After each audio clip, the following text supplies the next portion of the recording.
دوستان عزیز، درود با اونهایی که این لحظه ها با شبکه ما هستند. امروز برای شما برنجوبا میپزیم.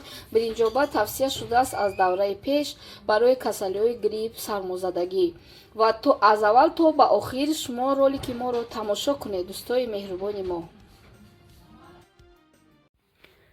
برای تیار کردن برنجوبا پمیدور، بلگاری، پیاز، ما اینجا پیازی سبزم داریم.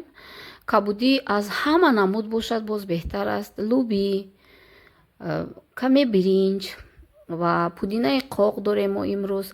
مرچ، ریحان قاق. برای این اول دیگ رو میگذاریم و آب میریزیم.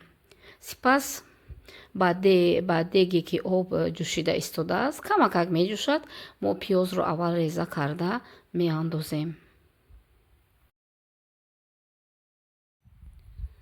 ما پیاز رو майда کرده میریزیم. بعد پیاز رو майда کرده ریختن دیگر محصولات ها رو هم ریزه میکنیم، از اون جمله بلگاری، پیازی که پیازی کونی بود اون رو هم ریزه میکنیم و میاندازیم همهاش رو به دیگمون. در این آب باید که کمک جوشد. اکنون که پیاز رو انداختیم، ما پمیدور رو کلون کلون майда کرده موافق طبعتون با دیگ همراه میکنیم. پس از پمیدور همه کبودی‌ها رو ریزه کرده گذارید و میتوانید که نیمی کبودی رو مونید برای اون که در آخری که وقتی که خوراک رو میکشید با اون علاوه کنید. اکنون باز دیگه کبودی رو ریختیم با دیگ.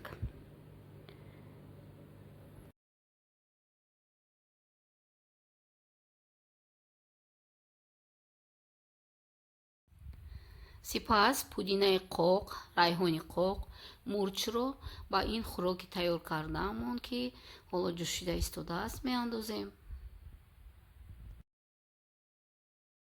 اکنون نوبتی برنج رو کمتر میگیریم. برنج، لوبی سفید، میتونید نخود هم استفاده برید. اکنون برنج رو شوسته با دیگ میاندازیم.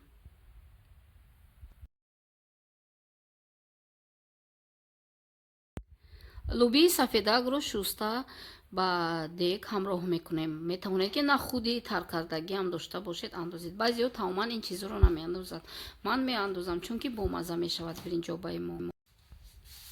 اکنون دیده ایستاده است دیگی ما جوشیده ایستاده است دوستان عزیز. نمک میاندازیم. از همه آخر نمک اندازید، از یادتون نبرورید وقتی که اگر لوبی و نخود انداختگی باشید. اکنون کبودی میاندازیم پیش از خوراک رو کشیدن. دوستان عزیز، برنجوبای ما تیار شد.